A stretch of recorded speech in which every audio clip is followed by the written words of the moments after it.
e vamos falar de um tema super atual, super importante, que eu não vejo hoje a ortodontia sem, né, na minha opinião, há muito tempo, há quase 14 anos em janeiro, agora 14 anos, que eu não vejo ortodontia sem sistema autoligado, que eu não vejo ortodontia agora sem os tratamentos ortodônticos híbridos, e não vejo nem a ortodontia e não vejo nem os alinhadores sem a ancoragem esquelética.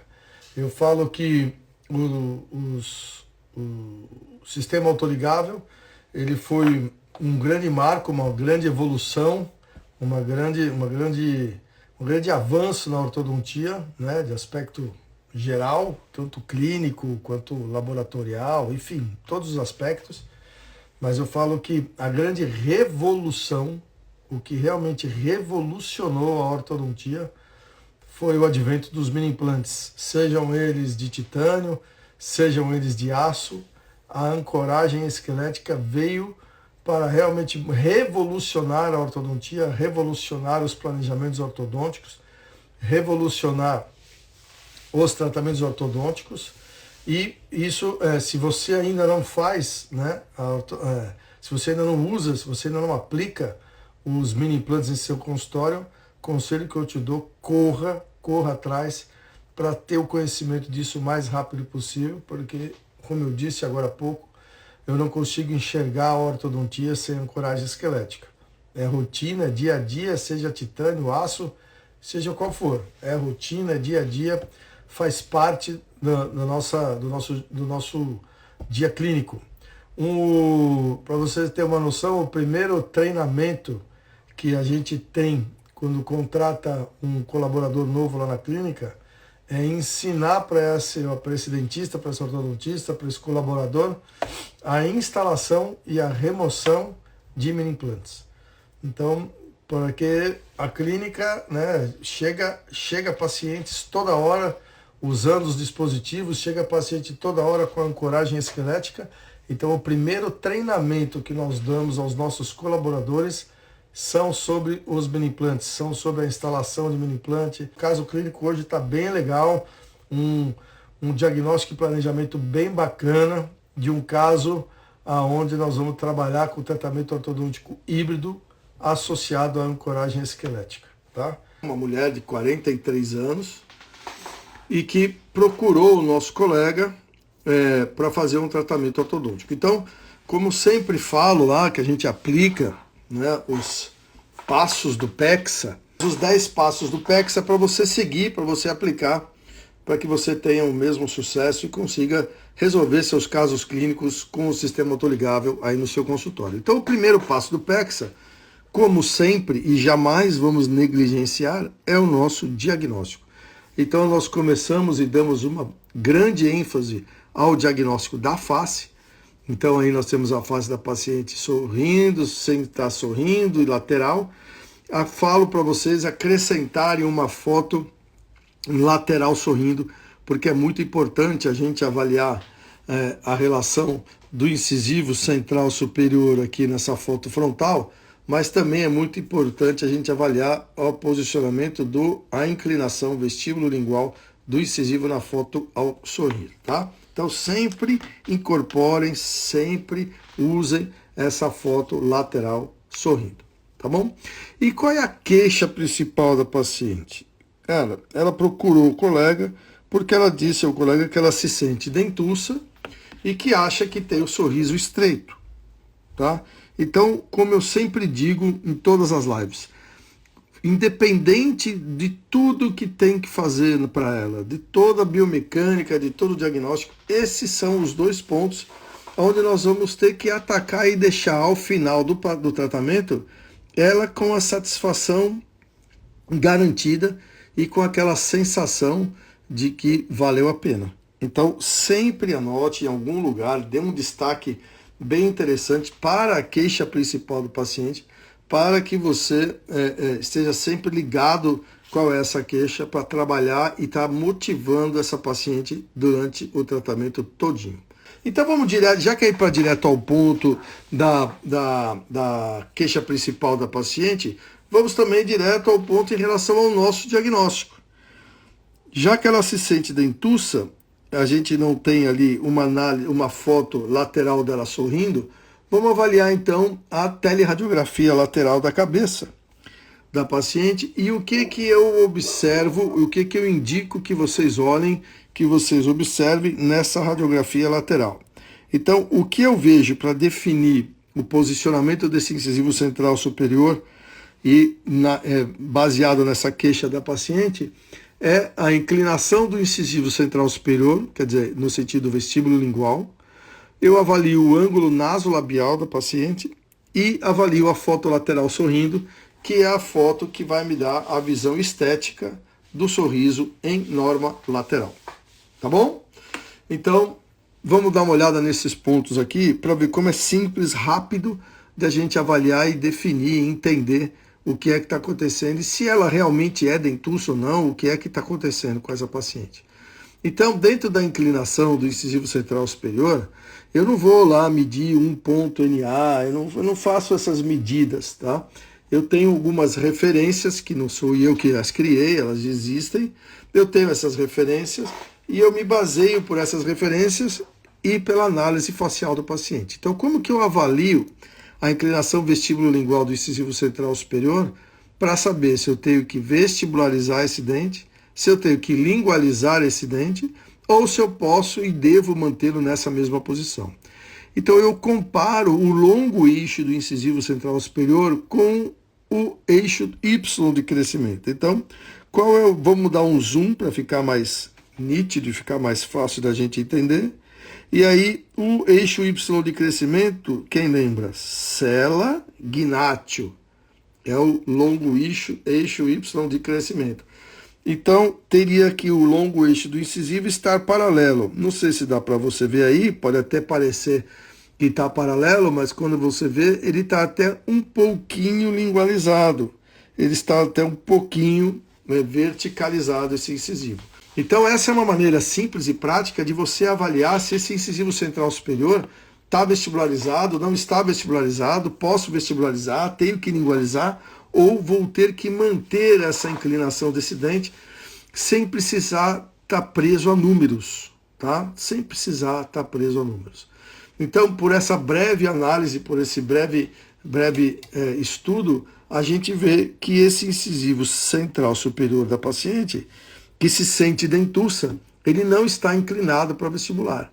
Ele está até um pouco lingualizado ou verticalizado. Tudo bem? Ângulo nasolabial. É um ângulo que sofre muitas variações, vem da análise de McNamara. É um ângulo que varia entre 90 e 110 graus e ele é composto pela base do nariz e o lábio superior do paciente. Eu posso ter lábio hipotônico, eu posso ter lábio grosso, eu posso ter lábio fino, eu posso ter base de nariz curta, base convergente, base divergente. Então é um ângulo que ele sofre muitas variações, mas eu uso como uma referência estética na face do paciente. Então eu vou procurar fazer uma movimentação dentária de tal maneira que eu aumente esse ângulo ou diminua esse ângulo, melhorando a estética da face do paciente, tá? Muito cuidado quando você avalia o ângulo nasolabial, porque eu sempre falo para o paciente o seguinte, ó, aqui é a base do nariz, aqui é o meu lábio. Se eu vestibularizo o dente, eu diminuo a projeção nasal. Se eu lingualizo ou verticalizo, o meu lábio acompanha, eu faço com que o meu paciente se torne mais dentuço, mais narigudo, sem nem mexer. Então, só pela inclinação do meu lábio superior, pelo que eu fizer com o meu incisivo central superior, vestibularizando, lingualizando, tudo, eu posso alterar esse ângulo. Então, esse ângulo eu me baseio, eu me estudo mais pela repercussão estética que vai dar na face do meu paciente, se ele precisa ser aberto, se ele precisa ser fechado. Então, tudo que você fizer na inclinação do incisivo central superior, vestibularizando, lingualizando, protruindo, retruindo, vai refletir no lábio superior, porque ele está apoiado a esse dente, e essa abertura ou fechamento desse ângulo nasolabial vai fazer com que o paciente se torne mais ou menos dentuço. Voltando ao caso clínico, então essa paciente aí tem um ângulo nasolabial um pouquinho fechado, que você vai ver mais para frente, tá? E a norma que McNamara deu é que elas tenham 190 e 110 graus.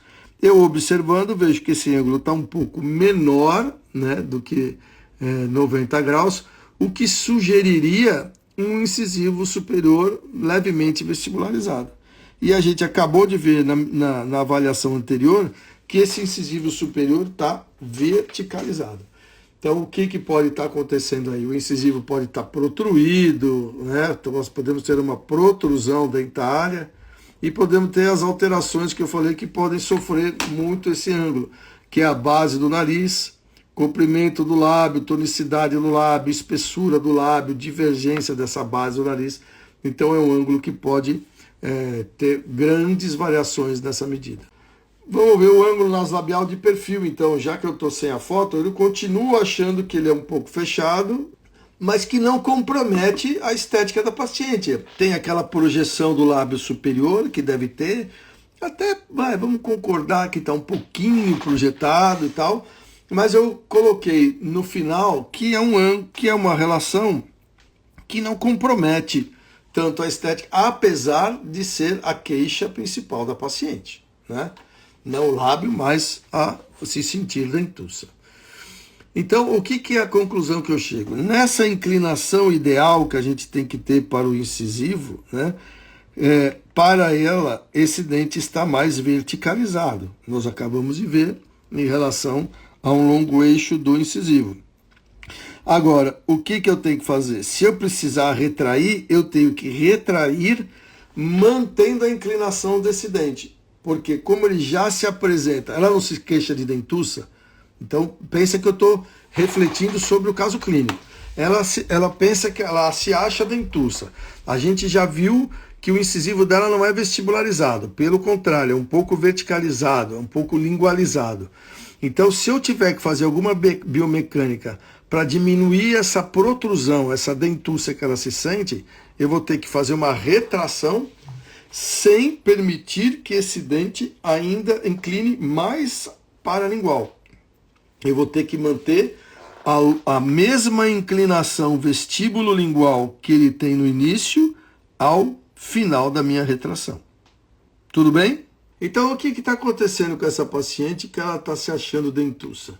Na realidade, né, se a gente for fazer uma análise, continuando na análise facial aqui da paciente, ela tem aqui, pela análise de Epker e Fish, que estuda a relação horizontal de maxila, mandíbula e mento, a gente vê que a gente tem a mandíbula um pouco para trás, né? Essa mandíbula está retruída. Eu tenho uma classe 2 por retrusão mandibular. Olha lá, pela análise de Epker e Fischer, eu vejo que eu tenho uma mandíbula retruída. Então eu concluo que é um paciente classe 2 esquelética, ela tem um mento retruído, um perfil convexo. Então os incisivos, como não estão vestibularizados e ela se sente dentuça, a gente viu que ele está protruído. E os incisivos inferiores, como pode ver aqui, ele está bem vestibularizado, né? Está bem inclinado para vestibular esses incisivos inferiores para compensar esse retroposicionamento mandibular, né? Aí a própria mãe natureza agiu compensando esses dentes, inclinando esses incisivos inferiores para vestibular, para que a paciente conseguisse morder alguma coisa aí na região anterior melhor. Na realidade, ela é dentuça por uma ilusão de ótica. Tudo bem, eu acabei de dizer aqui que ela tem os incisivos protruídos, mas se ela tivesse a mandíbula na posição correta, eu te garanto que ela não ia se sentir dentuça. Então, é como, deixa eu voltar aqui para mim um pouco, ó. Porque eu sempre falo para o paciente, eu tenho os modelinhos em cima da minha mesa, e aí eu vou fazer com você aqui agora para você entender. Então, ó, olhando de frente, eu tenho o incisivo superior e o inferior. De frente aqui, tá? Agora, numa relação, legal, bacana, tá bom? Agora, o paciente, ele é classe 2 por retrusão mandibular. Eu exagerei para você entender. Vamos mudar de lado? O que parece que o paciente é? ele parece que ele é dentuço. Por quê? Porque o que aparece primeiro sempre é o incisivo central superior. Aí eu peço para o paciente jogar a mandíbula para frente numa relação ideal que deveria ser. E aí eu pergunto para o paciente, cadê a dentuça? E aí ela entende, ela visualiza, ela materializa o problema que ela tem. Então, na realidade, a gente sabe que a grande maioria das classe 2 é por retrusão mandibular.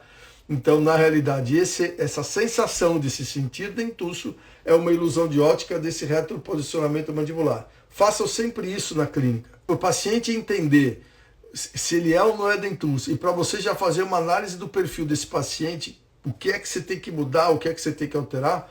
Nos classe 2, segunda divisão, né, classe 2, classe 2.1, desculpa, que tem, na maioria das vezes, a mandíbula retruída, pede para ele avançar.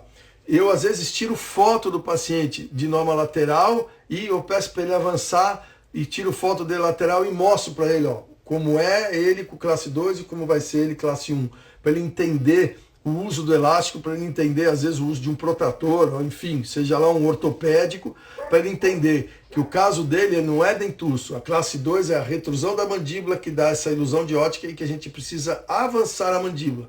Avançando a mandíbula, deixa de ser dentuço, melhora o perfil, melhora a via aérea posterior, vai respirar melhor, vai dormir melhor, só vai ter benefícios. Tá bom? Então, na realidade, o que teria que fazer? Fazer uma mecânica, um tratamento onde eu jogasse essa mandíbula um pouco para frente.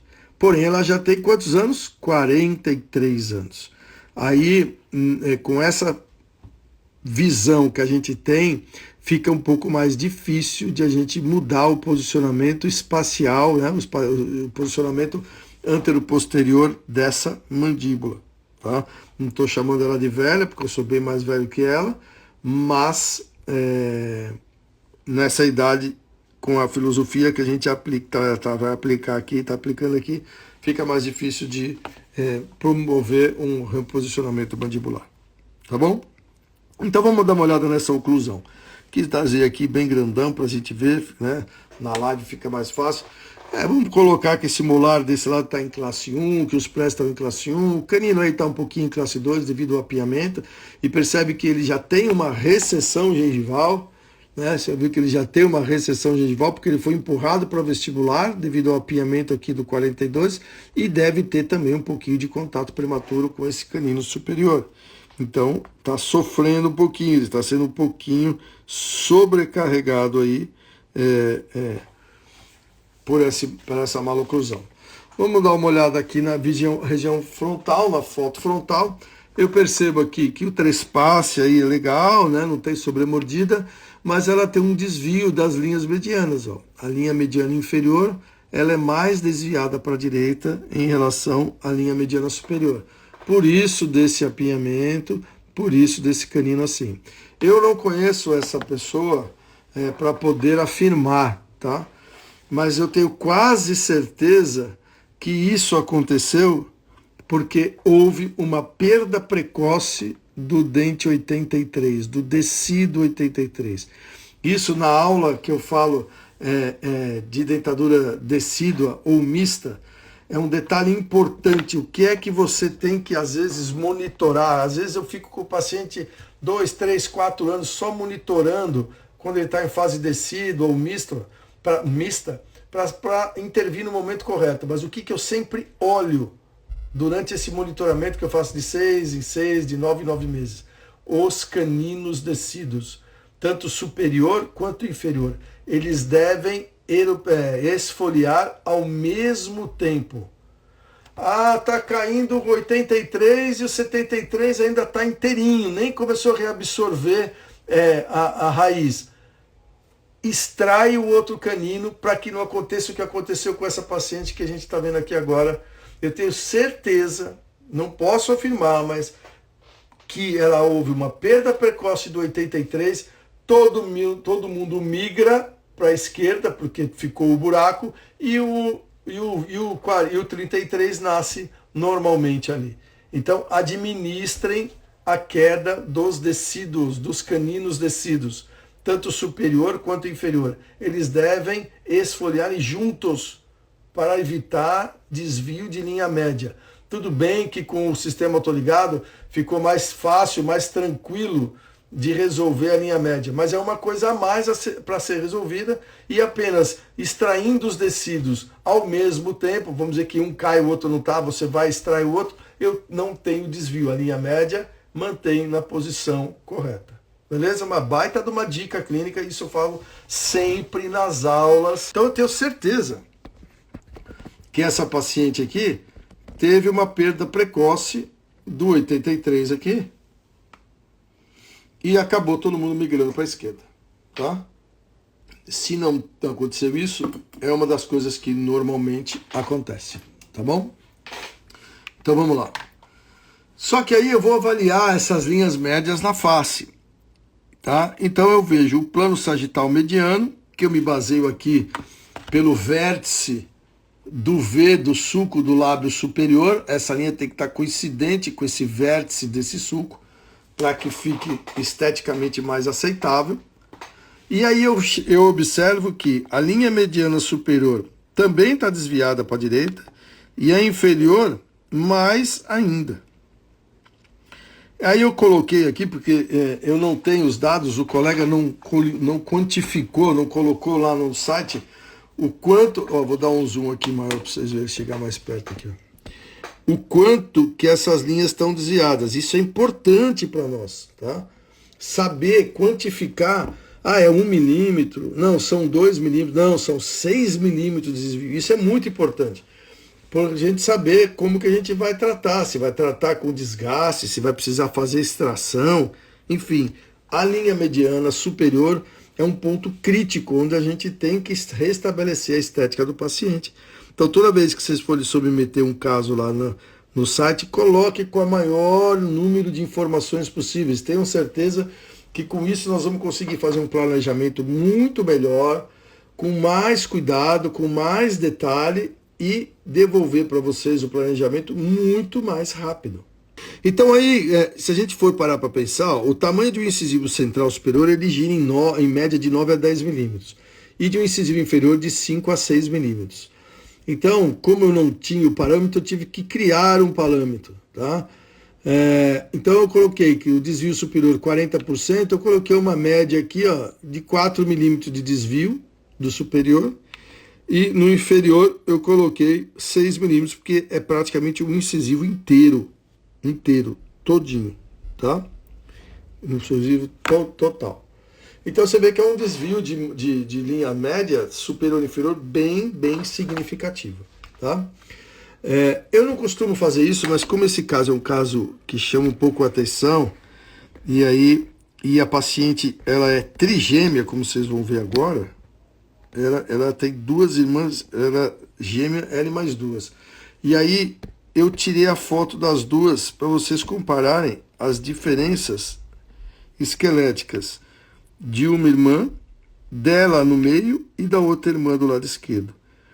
Veja que são gêmeas, mas a gente consegue perceber que a da esquerda é uma face mais quadrada, a da direita é uma face mais oval, e ela, que é a paciente, ó, ela tem uma simetria de face. Vou tirar a animação, percebe? Olhando aqui, às vezes pode ser que passe desapercebido para uns, mas ela tem uma simetria de face. Quando você não é irmã dela, não, ela não é trigêmea, tá? O que eu fiz desse lado aqui? Eu cortei essa foto ao meio, dupliquei o lado direito, inverti e juntei. Então aqui é o lado direito duplicado. E aqui é o lado esquerdo duplicado. Sempre que eu tenho faces assimétricas, para os pacientes enxergarem e entender o que eu quero dizer e mostrar para eles, eu faço isso. Uma outra dica legal, é muito simples e rápido e prático de você fazer isso. Basta pegar a foto, recortar e duplicar, que fica muito tranquilo de fazer, e o paciente entende fácil como que ele é. Você vê que duplicando o lado direito, ela ficaria com uma face mais quadrada, do lado esquerdo uma face um pouco mais oval, então ela tem uma simetria de face significante que a gente coloca aqui. Seria caso para cirurgia ortognática? Aí teria que discutir com a paciente, ver se essa simetria atrapalha ou a incomoda, mas se fosse querer arrumar essa assimetria de face, realmente teria que fazer uma cirurgia ortognática. Só coloquei como uma observação, porque a gente está fazendo um planejamento. Então, o planejamento é avaliar tudo que tem para avaliar. Tá? E está aí, em relação à face dela, essas observações. Certo? Opa, clareou demais. Tudo bem? Então, é isso, é desse jeito que a gente tem que fazer um diagnóstico. Não é ficar olhando modelo de gesso. Modelo de gesso não é diagnóstico. Diagnóstico é ver a paciente como um todo, como um ser humano. A oclusão do lado esquerdo, então você vê que ela está encaixada mais em classe 1 desse lado do que o outro lado. O lado esquerdo dela está melhor do que o lado direito. E as oclusais. Nada que tenha, né? Nenhum apiamento tão severo no superior, nenhuma giroversão, nada. E chovendo coração, obrigado. E no inferior a gente já tem um apiamento mais severo, tá bom? Então, vamos lá. Aí todas as fotos para a gente analisar a oclusão, que é tá dentro do segundo passo do PEXA, que é estudar a oclusão e definir se esse paciente tem um potencial de bioadaptação transversal favorável ou não, tá? Então a gente vê que se precisar expandir muito essa maxila, ela não tem muito potencial de bioadaptação, nem de segundo molar, nem de canino, tá? E aí vamos para a parte da radiografia, né? Tem que fazer o exame completo e ver que quando eu fui ver as alturas das cabeças da mandíbula são assimétricas. Então, isso pode explicar um pouco essa assimetria da face da paciente. Troquei uma ideia com o colega que colocou esse caso clínico lá no site, né? Não tem disfunção de ATM a paciente, mas é um ponto que a gente observa. Lembra que eu falei numa live? Eu observo ATM, eu observo seios maxilares, eu observo fossas nasais. Eu venho daqui para cá e para chegar no dente. ATM, seio maxilar, fossas nasais, e aí eu faço a avaliação dos dentes. Tá? E aí na análise da panorâmica, só isso, né? Nada demais, aí do resto está tudo em ordem. Então, para fechar o diagnóstico, eu coloquei cama classe 1 dentária, do lado esquerdo, do lado direito precisa melhorar, né? Uma classe 2 esquelética, as linhas medianas não são coincidentes. A superior eu deferi que ela estaria uma média de 4 milímetros desviado para a direita, a inferior uns 6 milímetros para a direita. Um leve apiamento, mas muito leve no superior, né? A gente vê que o 21 ali tem um pouquinho de inclinação igual. Um severo apiamento já inferior. O 42 está lingualizado. Eu tenho uma restauração metálica aqui. Na minha época, faz tantos anos que eu não faço, porque faz muitos anos que eu só faço ortodontia. Mas da minha época chamava incrustação, ou restauração metálica fundida, chamada RMF. Para quem nunca ouviu isso, eu tenho 20, em dezembro agora 28 anos de profissão. Então, já são termos que a gente usava lá atrás. Fiz muito isso aí, viu, gente? RMF. E eu arrisco a falar que esse material chamava-se Duracast, que ele imitava o ouro. Tá? E voltei no tempo agora.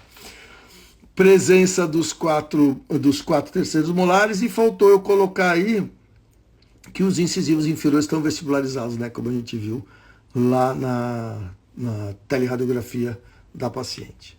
Tá?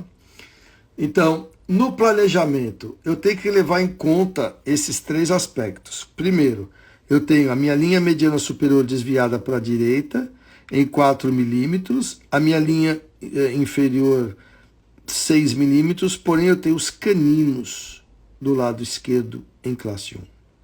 Aí o bicho começa a pegar. Por quê? Porque eu tenho que levar essa minha linha mediana para a esquerda, e aí tá tudo encaixadinho em classe 1, esses meus caninos, do lado oposto ao desvio, né? E aí, então, eu teria que levar essa minha linha mediana superior e inferior, ambas para a esquerda. Tá? Então, esses são os pontos que a gente tem que observar. Então, o que a gente poderia fazer? O que eu pensei inicialmente? Bom, podemos colocar um IZC, superior esquerdo e distalizar. Distalizo todo mundo, faço um buccal shelf inferior esquerdo, distalizo todo mundo, mantenho a relação de classe 1 dos dentes e rodo essa linha mediana inferior, crio espaço para rodar essa linha mediana tanto superior quanto inferior. Tá? Para isso, já que eu vou fazer uma distalização, no mínimo o paciente tem que fazer a extração do 28 e do 38. Ah, não quero fazer a extração de todos os molares, porque toda vez que você fala, né, com o paciente distrai dentes, tem pacientes que ficam doidos, não querem e tal, beleza, mas no mínimo, nessa primeira ideia, nesse primeiro esboço de planejamento, teria que fazer a extração do 28 e do 38 para que a gente tivesse o espaço para poder distalizar esses dentes, tanto o superior quanto o inferior. Tá?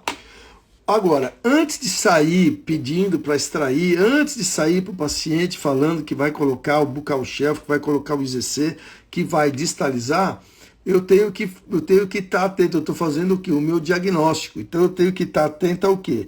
Já que eu estou propondo fazer uma distalização superior e inferior, eu tenho que avaliar a relação das raízes dos meus dentes superiores com o assoalho do seio maxilar.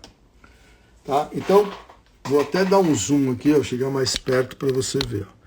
Então, veja que as raízes do primeiro molar, do segundo molar e do segundo pré-molar, elas têm uma relação, pelo menos na panorâmica sugere, que tem uma relação com o assoalho do seio maxilar.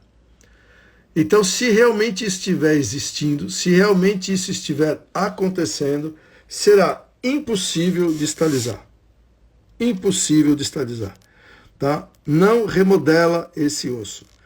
Outro dia eu estava tendo até uma discussão aqui com o Mário, discussão no bom sentido, né? A gente estava discutindo ortodontia, discutindo planejamento com o Mário, que faz os nossos planejamentos dos alinhadores, dos new aligners, e conversando sobre isso e tal. E ele foi até buscar fontes para saber disso, porque eu falei, olha, ele falou, onde é que você viu isso? Que artigo que tá? Eu falei, Mário, eu vou ser sincero com você, porque mentir a gente não mente. Eu não vi isso em artigo nenhum. Eu só vi isso no bom senso clínico e nas respostas clínicas que eu tenho no consultório. Já tive alguns insucessos de não conseguir, e eu fui avaliar, tem esse relato aí da cortical do seio maxilar. E depois ele achou uma referência que diz que existe, até consegue-se uma remodelação desse assoalho do seio, mas demora demais. Então, a gente evita fazer. Na dúvida, pode até ser que não tenha essa relação das raízes com o seio. Na dúvida, o exame a ser feito é a tomografia. Então, a tomografia vai me dar a real situação que está acontecendo aí. Você quer ver? Ó? Deixa eu até tirar aqui um pouquinho. Um paciente que chegou, é isso que eu tenho que ver na tomo. Eu tenho que ver uma distância, não é o dente 31 e 32 não, tá? Você vê que é o molar, aqui é vestibular, aqui é palatino, é o corte 31 e o 32. Então, eu penso em distalizar esse molar, eu tenho que ter essa faixa de osso, ó, do seio para as raízes, para que eu tenha uma faixa de osso para o dente andar, sem que a cortical do seio interfira na movimentação. Então, quem vai me dar essa visão, essa melhor imagem é a tomografia. Por isso que eu falei para vocês que na dúvida, naquele caso ali, na dúvida, tem que fazer uma tomografia, tá? Então, eu já precisei fazer algumas tomografias. Em alguns casos, eu mantive o que está falado que não dava para distalizar. Em outros casos, a gente percebeu que pelo tridimensional que nós somos, a panorâmica dava essa ideia e na tomografia via que dava para distalizar.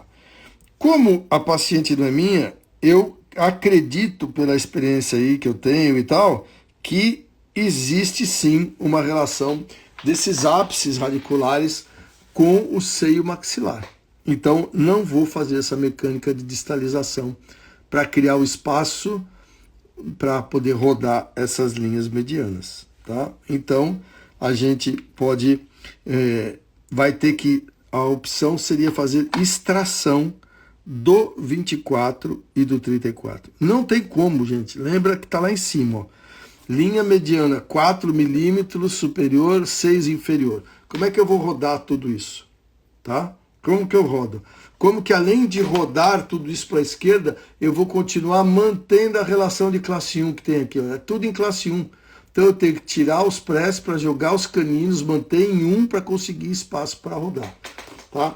Ou eu tiro o 24 e o 34. E algumas vezes eu propus para um paciente, quando ele é meu, se ele não quer tirar o 24 e o 36. Por que o 36? Veja que o 36, vou voltar aqui na panorâmica para ficar mais fácil de ver. Veja que o 36, ó, é um dente tratado canal. E esses dois dentes têm raízes sem dilaceração, anatomias legais, para que a gente faça a extração desse dente, coloque o mini implante aqui e perca a ancoragem. Já fiz isso algumas vezes. Tá? E para que deixar, então, tirar... Eu não preciso até de mais 6 milímetros, eu não preciso de mais espaço embaixo, então aí tiraria um molar. Aqui eu preciso de 4, tiraria um pré. Tá? Então, pode pedir para tirar o 24 e o 34. Qual é o único problema de tirar o 36 e perder a ancoragem do 37 e 38? O caso fica mais longo. Tá? Aí é o que eu falo para o paciente. Falo, ó, o que você prefere? Ficar com o dente que você pode ter um problema futuro, às vezes até perder, ter que fazer implante e coroa, ou você já vai estar de aparelho mesmo, a gente vai ter que extrair um dente, a gente já vai estar de aparelho mesmo, você tira esse dente, eu coloco 2 dentes aqui, ó, sem problema de anatomia nenhuma aqui, o terceiro molar nem cárie nada tem, e a gente joga eles para mesial e você fica livre. Tem paciente que topa, não se importa em ficar mais tempo com o aparelho. Normalmente esses pacientes, nesse caso, está só com o aparelho embaixo, ele está com o alinhador em cima ou a contenção em cima e o fixo só no inferior. Então eles absorvem bem essa ideia e a gente acaba fazendo. Mas aí é uma sugestão para o colega, né, de planejamento. Mas vamos supor que optamos por extrair o 24 e o 23. Como tudo vai rodar, né, pode ser que crie um diastemazinho aqui entre o 13 e o 12 e precise de alguma estética aqui, ou no 13 ou no 12, uma incógnita, mas eu gosto de sempre estar alertando o paciente desta possibilidade, tá bom? Então pode ser que precise de uma estética aí nesse dente 12. E no dente 22 também pode até ser, não sei, precisava ver depois. Então como é que a gente fez? Optamos por extrair o 24 e o 34. Então na primeira consulta, o planejamento é, monta o aparelho superior 7x7, coloco o 0,14 expansivo para dar um formato. Ah, você não sai extraindo o 24? Eu sempre gosto de extrair, quando eu vou fazer essa retração aí, principalmente na casa superior, dando um formato melhor para o arco. Tá? Já que eu posso, porque eu não tenho apinhamento, ó, olha lá, eu não tenho apinhamento, então já é diferente do inferior. No inferior, a hora que eu for montar o aparelho, por causa do apiamento, esse dente não pode estar mais. Senão vai jogar tudo para vestibular. Esse dente não pode estar a hora que eu for montar o aparelho inferior. Mas o superior, esse dente pode estar. E ele vai me ajudar a dar uma conformidade melhor no arco, deixar ele mais arredondado, mais bacana. E aí, a hora que eu tiver com um fio um pouco mais espesso, um pouco mais rígido, eu faço a extração desse dente. Tá bom? Então, mantenho todos os dentes, monto 7x7, fio 0,14 expansivo, coloco o ina mesial e distal do 11, já que o 21 está um pouquinho lingualizado. Não uso levante, não preciso de levante aí, não tem a função de levante. E já peço a extração do 34. Por quê? Porque para eu começar a fazer a distalização desse canino para o lugar do 34, eu tenho que ter pelo menos uns 90 dias pós-extração, para que eu tenha esse osso maduro para receber a distalização do canino, tá? Então, por isso que eu já peço a extração do 34 já na primeira consulta. E vai ter um retorno aí de 45 dias. Tudo bem? Retornou, segunda consulta. O que a gente vai fazer no superior? Com certeza eu já posso mudar para o 14 para o 25 expansivo. Eu não tinha problema de apinhamento, de giroversão, de nada. Então, eu coloco, e esse é um detalhe, pessoal, toda vez que eu entrar com 14 expansivo, o próximo fio obrigatoriamente tem que ser expansivo.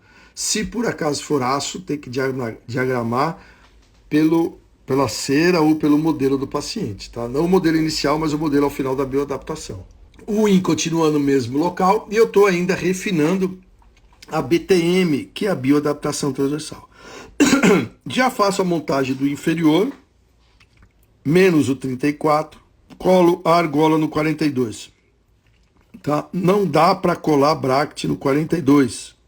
Tá? Esse é um outro caso de um outro paciente, só como para vocês entenderem e verem o que é argola. Tá? Argola, a gente desenvolveu essa argola também estética, porque nesse dente 42, por coincidência, não cabia o bracket, aí a gente lança a mão da argola, cola, alinha e nivela. A hora que isso for melhorando, for alinhando e nivelando, assim que der, a gente remove essa argola e cola o bracket. Tá bom? E o win? Onde é que eu vou colocar o win no inferior? Porque você sabe que o win é o pulo do gato, né? É o win que faz com que a gente tenha a dinâmica do tratamento ortodôntico. Então, veja bem, vamos estudar o inferior para saber onde é que a gente vai colocar o win aqui. Pensa aí, imagina que esse dente já não está mais. Nós extraímos esse dente, certo? Pensa nisso, tá?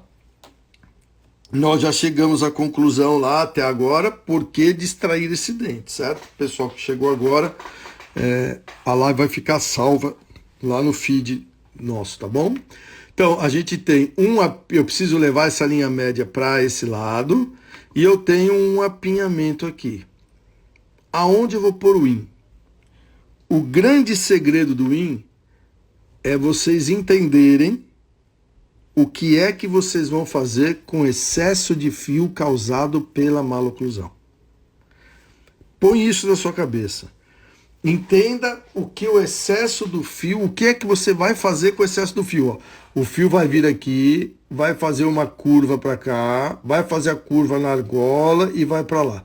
Você concorda que todas essas curvas aqui aumentaram o perímetro do fio, o comprimento do fio? Então eu tenho um excesso de fio. Então eu tenho que entender o que é que eu vou fazer com esse excesso de fio e administrar isso a meu favor. Ótimo, perfeito, maravilhoso que eu tenho o apiamento do mesmo lado do desvio. Porque aí fica mais fácil de eu corrigir essa linha média. Tá? Então, ó, se eu quero levar a linha média para lá, eu tenho que travar o fio desse lado para ele não correr para a distal, para eu não perder esse potencial. E toda essa curva vai correr para cá e acertar a linha média como um passe de mágica. Tá? Então, eu tenho que qualquer mesial do lado do apinhamento, eu posso colocar o IN ou na mesial do 46 ou na mesial do 45. Posso colocar na mesial do 47 também, tá? Mas normalmente, agora detalhe, ó o blocão aí, ó. Ó o bloco aí, Mônica. Que agora tá um zoom, ó que bloco bonito, ó. Duracast. Aí nesse dente aí, vai ter que fazer banda, né? Nesse aqui, provavelmente vai ter que fazer banda também. Faz tempo que eu não faço banda, viu? Mas ainda bem que o caso não é meu aí para ter que fazer banda. Tá? Aí, então eu coloco em qualquer mesial. Ou mesial do 46 ou mesial do 45. Tá? Então tá lá, ó. Aí você escolhe. Por isso que eu pus os dois, porque pode ser qualquer um com um ou outro. Ou mesial de 46 ou mesial de 45. Detalhes. Eu vou precisar fazer o levante. Ué, mas por quê? Porque olha aqui, ó. Para este canino começar a ir para trás, para distal, para arrumar, eu tenho que tirar o travamento dessa oclusão que eu tenho aqui. E aí então eu preciso fazer os levantes. Para facilitar a movimentação. Mesial, levantes na oclusal do 16 e 26. E retornar em 45 dias. Então, estamos na segunda consulta, 45 dias. Peço mais 45 dias. Ele volta na terceira consulta, certo? Aí eu já vou colocar, a gente tem um fio 14 por 25 de aço aí, tá? Já fez toda aquela diagramação, aquela expansãozinha na maxila. peço 14 por 25 de aço, coloco o in mesial distal do 11 e peço para o paciente fazer a extração do 24. No inferior eu já estou fazendo a correção da linha mediana, não vou conseguir colar o bracket, eu acredito, ainda no 42, por isso que está a dúvida. Eu acho que ainda vai estar a argolinha lá no 42.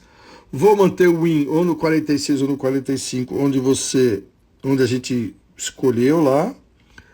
E vou instalar o buccal shelf. Posso fazer outra live explicando o buccal shelf como instala, IZC como instala. E vou fazer uma distalização com o fio do 43, com 50 gramas de força apenas. Entenda, que fio que eu estou usando? 14 termoativado. Então eu não posso usar uma força alta. Entenda que o excesso de fio já vai estar empurrando o canino. E aqui eu vou só estar dando uma ajuda com o buccal shelf. Vem, canino, mais rápido. Vem, como se estivesse falando para ele, vem, canino, mais rápido. E aí eu coloco uma força super leve, que é uma força de 50 gramas de força. Detalhe, pense sempre no fio que você está usando para calibrar a força que você vai estar trabalhando. Mantenho os levantes e peço o retorno 30 dias. Por que 30 dias? Porque agora aqui eu tenho um elastique corrente que deve ser trocado a cada 30 dias. No superior, eu vou colocar o 16 por 22 de aço, ou eu coloquei aí porque se você não tiver o 14 por 25, senão de aço. Nós temos o 14 por 25 de aço. Aí eu mantenho o 14 por 25 de aço. Coloco os wins na mesial do 16 e 26. Por que eu coloco o win na mesial do 16 e 26? Eu vou colocar o IZC. Já vou começar a fazer uma distalização do canino aí com 75 gramas de força, 50, 75. E já vou começar a levar a linha mediana também para a esquerda. E aí, como são 4 dentes, eu já posso colocar uma força um pouco maior, uma força de 200 gramas de força. Agora, vamos ver os desenhos? Eu gosto de fazer esses esquemas para vocês entenderem tudo. Primeira coisa, ó. Eu não vou levar os 4 dentes para lá, eu não vou levar abrir espaço aqui, criar diastema, o paciente vai te matar. Ele já não tá legal, ele já não tá muito bacana que ele tirou esse dente. E aí se você ficar abrindo diastemas aqui, ele te mata, né? Ele já não vai ficar feliz. Então conjugue os 4 dentes para quando você fizer essa mecânica, os 4 dentes percorrerem o fio como se fosse um trilho. E aí os quatro vêm junto. Vai abrir diastema aqui? Vai. Mas aí os 4 vêm junto. Não abre vários diastemas. E aí a Janaína falou para não lingualizar. Exatamente, Janaína. É como se eu tivesse ali delimitado o perímetro do arco. Tá? Esses dentes eu não vou retraí-los. Eu vou apenas rodar no arco para acertar a linha mediana. Tá?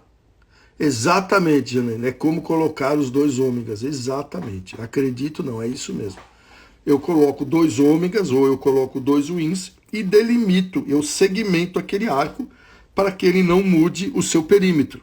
Perfeito, seu raciocínio é isso mesmo, tá? Conjuguei, depois que eu conjuguei, eu vou colocar o fio 0,14 por 25 ou 16 por 22 de aço, certo?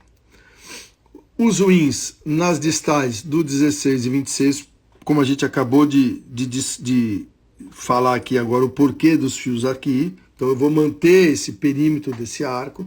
Esses dentes não vão lingualizar. Depois eu vou colocar uma mola aberta, de Naitai aberta. Ficou escuro, né? Mas tá lá, mola de Naitai aberta. Eu coloco a ativação de um bracket, tá? Então eu coloco a ativação do tamanho do bracket todinho do incisivo lateral. Tá? Com a ativação de um bracket. Isso é a biomecânica que vai estar fazendo, tá? Vou instalar o IZC o mais baixo possível, o que a cabeça do parafuso fique o mais próximo do plano oclusal, para que a força que eu vá aplicar aqui ela seja o mais horizontal possível ao plano, tá? Se eu coloco esse IZC muito alto, aí eu tenho um vetor vertical que eu não quero. Eu quero que esses dentes deslizem sobre o fio para corrigir a desvio da linha média. Então, a minha força tem que ser o mais paralelo. Então, coloquem esse IZC o mais baixo possível, tá? Depois do IZC, eu vou usar um elastique em corrente apoiado no lateral, lá para o meu IZC. Aqui tá errado, tá, pessoal? É 200 gramas, não? Eu acho que na hora de eu digitar, eu digitei errado. É 200 gramas aqui. Então, como é que funciona essa biomecânica para acertar essa linha média? Ó? A mola é o famoso que eu falo, puxa e empurra. Aqui puxa, aqui empurra. Então, o conjunto vem todinho.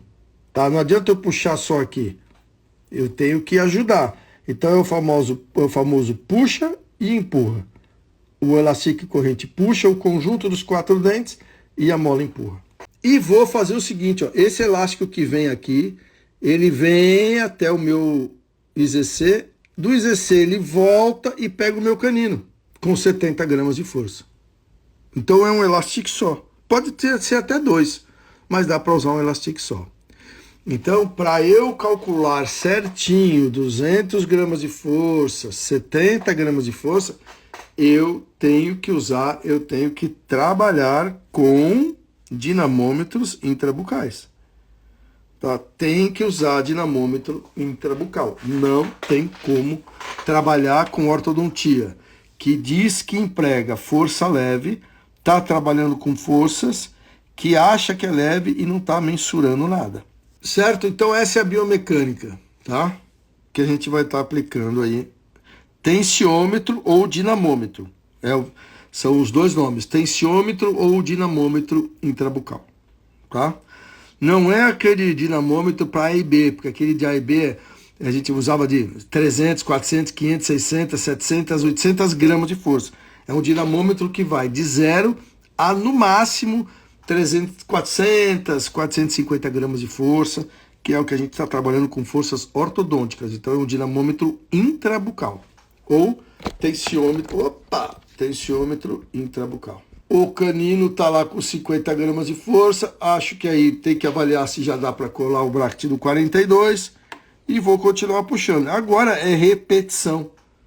Agora, a partir de agora, todas as consultas, o que eu vou fazer? Administrar a estabilidade dos parafusos, ter controle da higiene da mucosa periimplantar para não dar mucosite e eu ter perda desses parafusos, administrar as forças de distalização e ver o processo acontecer.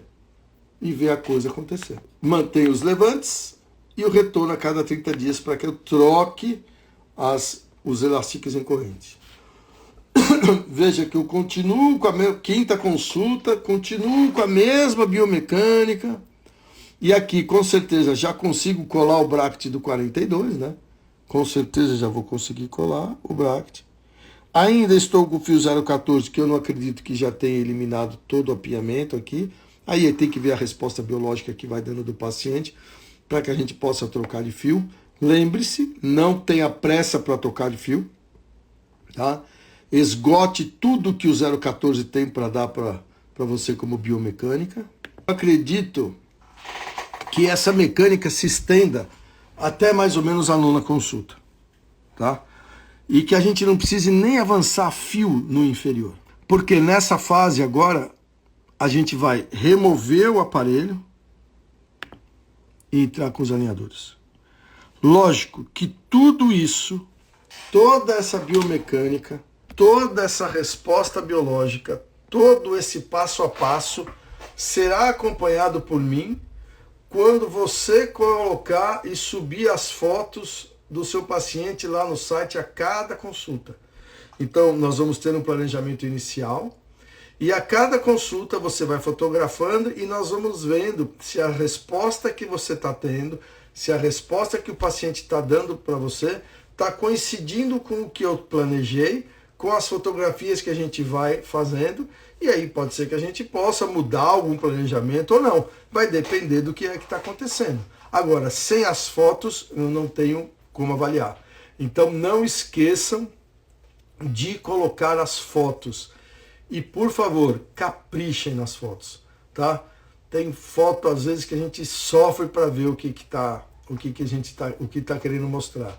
Então perca um pouquinho de tempo na foto, capricha na foto, porque é das fotos, aliás, são das fotos que a gente vai fazer o acompanhamento e dar o ok, ou vamos mudar o que a gente planejou, porque ou respondeu, que nem hoje um paciente que foi hoje no consultório, eu fiz uma biomecânica de um hiativo nele, que respondeu tão rápido, em 35 dias, eu fiz o retorno dele para 2 meses e meio, mas o fio soltou lá do último dente, ele veio ver. O retorno foi tão absurdo, que eu já mudei. Quer dizer, não precisou nem esperar 2 meses e meio. E às vezes vai ter paciente que vai retornar em 2 meses e meio, 5 meses, e nós vamos ter que ter a paciência da coisa acontecer, da movimentação rolar, porque ele tem uma resposta biológica um pouco mais devagar. Então, como é que eu vou saber o que é que está acontecendo com o seu paciente aí no seu consultório, aí na sua cadeira? Fotografando, legal, bacana, joia, e submetendo todas as semanas, todos os meses, aliás, os retornos lá para o site. Tá bom? Na fase dos alinhadores, tem aquele fluxograma que eu mostro para todos os casos clínicos, né? Agora, chegou a hora da gente remover o aparelho, faço a remoção do aparelho, confecciono as contenções provisórias.